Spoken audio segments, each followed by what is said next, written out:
అందరికీ నమస్కారం. Welcome back to our channel.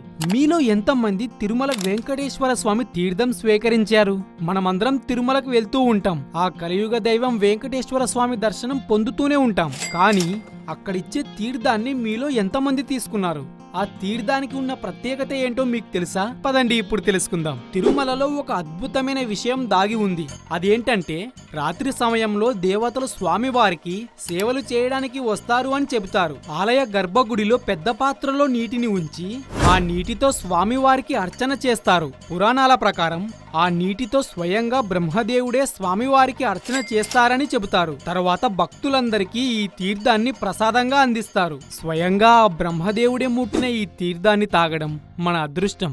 మీరు తిరుమలకు వెళ్ళినప్పుడు ప్రధాన గర్భగుడి ఎడమవైపు ఇచ్చే తీర్థాన్ని తప్పకుండా తీసుకోండి. ఆ తీర్థాన్ని స్వీకరించడం మన అదృష్టం. ఇదే ఫ్రెండ్స్ ఈ రోజుకి వీడియో. ఈ ఇన్ఫర్మేషన్ మీకు నచ్చితే ఈ వీడియోని లైక్ చేయండి, షేర్ చేయండి, అలాగే మన ఛానల్ని సబ్స్క్రైబ్ చేసుకోండి. ఇందులో ఏవైనా తప్పులు చెప్పింటే నన్ను క్షమించండి.